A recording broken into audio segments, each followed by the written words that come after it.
पहले बिहार के विधानसभा चुनाव और फिर महाराष्ट्र के निकाय चुनाव में जीत से उत्साहित असदुद्दीन ओवैसी की पार्टी ऑल इंडिया मजलिस इत्तेहादुल मुसलमीन यानी कि एआईएमआईएम ने उत्तर प्रदेश में बड़ी सियासी एंट्री का प्लान बनाया था। लेकिन मायावती की एक प्रेस कॉन्फ्रेंस ने ओवैसी की पतंग को उड़ने से पहले ही काट दिया। अखिलेश यादव उस डोर को थाम सकते थे, लेकिन उन्होंने भी ओवैसी को झटका दे दिया और इसकी वजह से ओवैसी के हर प्लान पर ऐसा पानी फिर गया है कि अब वो चाहकर भी कोई ऐसा सूत्रधार नहीं तलाश कर पा रहे हैं जिसके जरिए उत्तर प्रदेश की राजनीति में उनकी मेगा एंट्री हो सके। नमस्कार, मैं हूं अविनाश और आप देख रहे हैं एबीपी लाइव। आज क्लियर कट बात होगी ओवैसी के टूटे हुए उस सपने की जिसे उन्होंने मायावती और अखिलेश के जरिए संजोया था।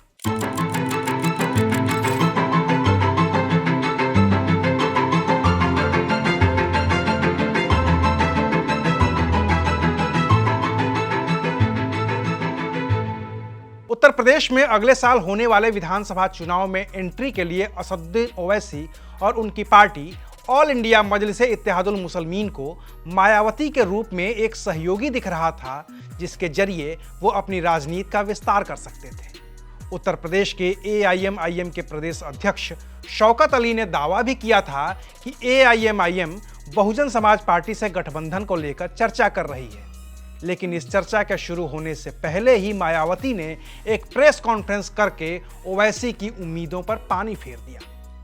लखनऊ में मायावती ने प्रेस कॉन्फ्रेंस करके ये साफ कर दिया कि बसपा किसी के साथ अलायंस नहीं करेगी। इस दौरान मायावती ने यह भी कहा कि चुनाव करीब आते आते ऐसे दावे और तेजी से किए जाएंगे, लेकिन अंबेडकरवादियों को इससे सावधान रहना होगा। बीएसपी के लोगों को ये अच्छी तरह से मालूम है कि कांग्रेस, सपा व भाजपा आदि इन पार्टियों की सोच संकीर्ण व परम पूज्य बाबा साहब डॉक्टर भीमराव अम्बेडकर विरोधी होने के कारण इनका अम्बेडकरवादी बीएसपी से गठबंधन करने की नीति केवल इनके वोटों का राजनीतिक व चुनावी स्वार्थ है तथा इनसे गठबंधन करने से बीएसपी को केवल नुकसान ही नुकसान होता है, फायदा नहीं। और इसलिए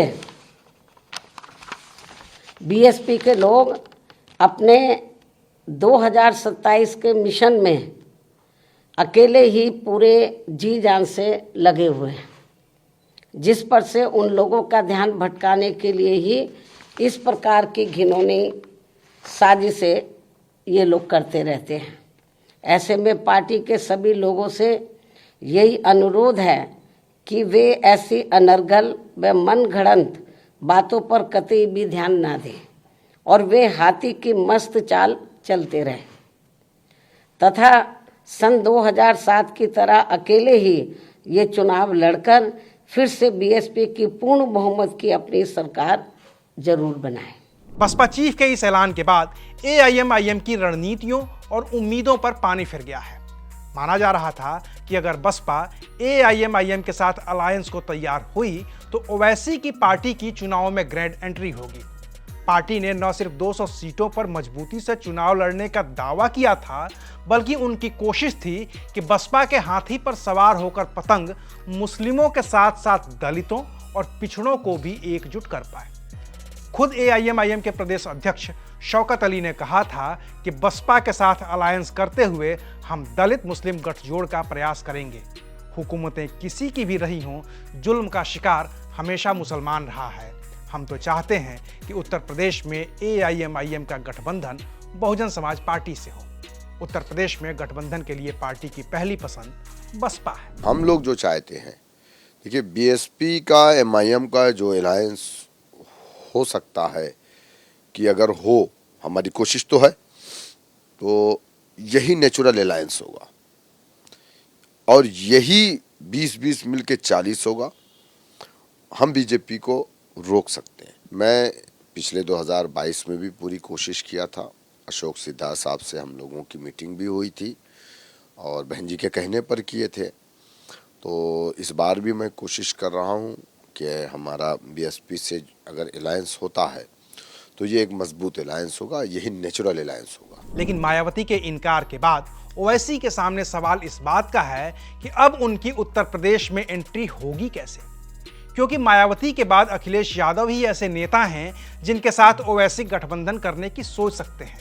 लेकिन ओवैसी का जो कोर वोटर है वही वोटर समाजवादी पार्टी का भी है, और समाजवादी पार्टी किसी भी कीमत पर अपने इस वोटर को ओवैसी के साथ जाने देना नहीं चाहेगी। ऐसी कह रहे हैं कि उत्तर प्रदेश आ रहे हैं और समाजवादी से भी निपटेंगे और भारतीय जनता पार्टी से भी निपटेंगे।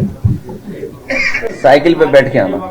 अखिलेश के इस बयान से संकेत मिले कि ओवैसी कितनी भी कोशिश करें, समाजवादी पार्टी उन्हें यहां ज्यादा तवज्जो नहीं देगी और वो अपने वोट बैंक में किसी कीमत पर बंटवारा स्वीकार नहीं करेगी।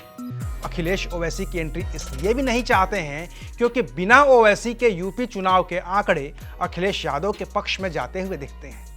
आंकड़े बताते हैं कि उत्तर प्रदेश में करीब 19% मुस्लिम आबादी है और सपा के कोर वोटर MY समीकरण का M ये मुस्लिम ही है। साल 2022 के विधानसभा चुनाव में सपा को कुल मुस्लिम वोट का 75 से 80% तक मिला था, जबकि लोकसभा चुनाव के दौरान ये आंकड़ा 90% तक पहुंच गया था। वजह साफ थी कि मुस्लिम वोट की राजनीति करने वाले ओवैसी दोनों ही चुनाव में उतने प्रासंगिक नहीं थे और जिस कांग्रेस पर मुस्लिम लंबे वक्त तक भरोसा जताते आए थे वो सपा के साथ गठबंधन में थी। ऐसे में सपा कांग्रेस की एकजुटता का असर सीटों पर भी देखने को मिला था। लिहाजा AIMIM की एंट्री से सबसे ज्यादा परेशानी में अखिलेश यादव ही हैं, क्योंकि उनके सामने पहले बिहार विधानसभा चुनाव और फिर महाराष्ट्र के निकाय चुनाव का नतीजा है, जहां AIM ने 125 से अधिक सीटें जीतकर कई इलाकों में न सिर्फ समाजवादी पार्टी को चुनौती दी बल्कि उसके कोर वोट में सेंध लगाकर सपा को कमजोर भी किया। बाकी 2017 के विधानसभा चुनाव का नतीजा भी अखिलेश यादव के जेहन में है ही, जहां मुस्लिम वोटों के बंटवारे की वजह से भारतीय जनता पार्टी को इतना फायदा हुआ कि उसने 82 मुस्लिम बहुल सीटों में से 62 पर एकतरफा जीत दर्ज की। इसके उलट 2022 में बड़े पैमाने पर मुस्लिम समर्थन सपा के साथ गया और पार्टी 111 सीटों तक पहुंची, और तब भी कुछ इलाकों में ओवैसी की एंट्री से सपा को नुकसान उठाना पड़ा था। इसलिए अखिलेश यादव 2027 में किसी तरह का नुकसान उठाने को तैयार नहीं है। मायावती के पास खोने के लिए कुछ नहीं है तो वो भी समझौते को तैयार नहीं है। इसलिए अभी तो चुनौती ओवैसी के सामने है कि यूपी चुनाव में उनकी एंट्री होगी कैसे, क्योंकि उन्हें स्वीकार करने को कोई भी तैयार नहीं है। हाँ, एक मॉडल ओवैसी के सामने है जिसका वो इस्तेमाल कर सकते हैं, लेकिन उन्हें कामयाबी मिलेगी इसमें शक है। वो मॉडल बिहार का मॉडल है, जहां विधानसभा चुनाव से ठीक पहले तक ओवैसी की पार्टी के प्रदेश अध्यक्ष अख्तरुल ईमान तेजस्वी यादव के साथ गठबंधन की पुरजोर कोशिश कर रहे थे, लेकिन तेजस्वी के इनकार के बाद उन्होंने सीमांचल में अपने उम्मीदवार उतारकर 5 सीटें जीत ली। ओवैसी यूपी में भी इस फॉर्मूले को आजमा सकते हैं, लेकिन उनके पास उत्तर प्रदेश में सीमांचल जैसी कोई सीट नहीं है जहां वो अकेले भी कमाल कर सके। तो अभी के लिए बस इतना ही हो सकता है कि ओवैसी का उत्तर प्रदेश की राजनीति में दखल देने के सपने को साकार होने के लिए थोड़ा और इंतजार करना होगा। शुक्रिया, आप देख रहे थे ABP लाइव।